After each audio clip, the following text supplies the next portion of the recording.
Here, this is the scapula. This is word scapula means shoulder blade. This is bone of the shoulder, and it is type of flat bone. Scapula is triangular shaped bone. It has got certain borders and other features which I will be discussing one by one in detail. This is the superior border of the scapula. Superior border because it is facing superiorly. This is the medial border of the scapula, and here comes the lateral border of the scapula. Lateral border of the scapula is quite thick. So we have got superior border, medial border and lateral border, three borders. Then we have got three angles. This is superior angle of the scapula. This is inferior angle of scapula, and we have got lateral angle of the scapula, which is actually forming a cavity which is called glenoid cavity. So we have got superior border, medial border, lateral border which is thick. Then we have got superior angle, inferior angle and the lateral angle. These are all three angles of the scapula. Then we have got anterior or ventral surface of the scapula. This is also called, look at this surface, actually it is concave because it accommodates the convex thoracic wall, ribs in this case. This is also called costal surface because it comes against the ribs. Look at the ridges. Here we have got ridges for the attachment of the subscapularis muscle.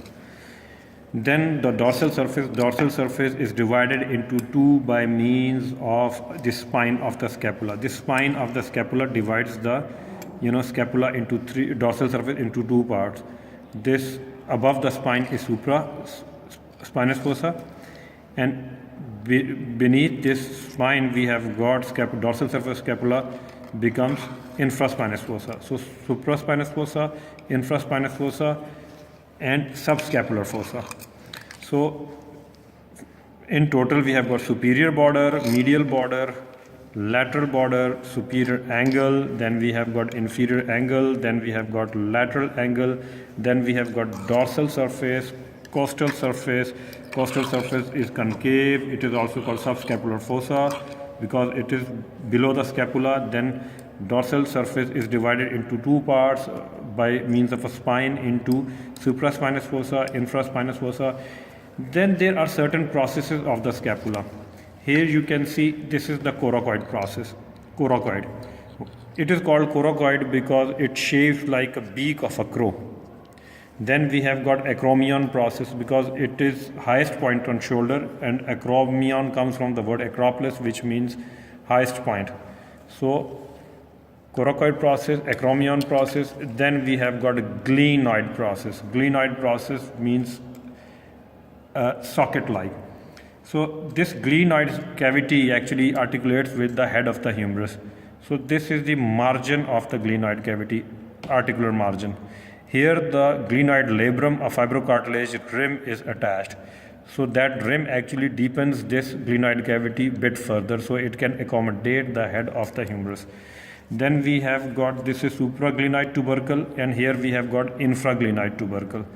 Supraglenoid tubercle and infraglenoid tubercle. Then about the spine of the scapula. Spine of the scapula, it has got certain borders and surfaces. This is the dorsal surface of the spine of the scapula, or also called crest of the scapula, crest of the spine. This crest again has got superior lip and inferior lip. Superior lip, this one, and this is inferior lip of the crest of the spine. The superior lip becomes continuous with the medial border of the acromion process, whereas inferior lip becomes continuous with the lateral border of the acromion process, So actually acromion process has got medial border, lateral border, then it has got superior surface and it has got inferior surface. So besides that, we have got, this is, here comes the lateral border of the spine of the scapula, lateral border. So supraspinous and infraspinous fossa, they become continuous through this spinoglenoid notch. This is called spinoglenoid notch because it is present between the spine and the glenoid cavity, though this is sphenoglenoid notch. So supraspinous fossa, infraspinous fossa, they become continuous with each other through this sphenoglenoid notch. This is sphenoglenoid notch. Okay, then we have got posterior border or crest, lateral border, then we have got anterior border of the spine of the scapula. This anterior border of the spine of the scapula is fused with the dorsal surface of the scapula, which you can see from here when light passes through. Here you can see this line, actually this is the part of the spine, it is getting fused on the posterior surface of the dorsal surface of the scapula. So this is anterior border of the spine. So spine has got posterior border or crust, lateral border, anterior border, and it has got superior surface. Here this is the whole superior surface, and inferior surface. This is whole is inferior surface. And beside that superior border, it has got a small notch, which is called suprascapular notch. Suprascapular notch. This suprascapular notch, it actually is transformed into a suprascapular foramen by means of a transverse ligament. So suprascapular nerve passes beneath this ligament, and suprascapular artery passes above this transverse ligament.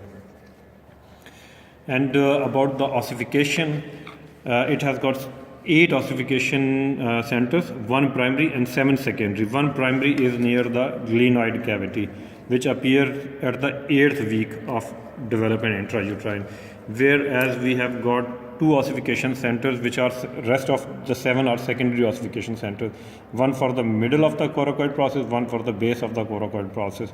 Middle of the coracoid process, it appears in the first year of life, where at the base of the coracoid process, it appears 10 years of life. Then we have got 2 ossification centers for the acromion process, one for the medial border and one for the inferior angle. And here we have got this small area which is called triangular area or called root of the spine. In next my video I would be giving brief or detail about the muscular attachment on the scapula. Thank you very much.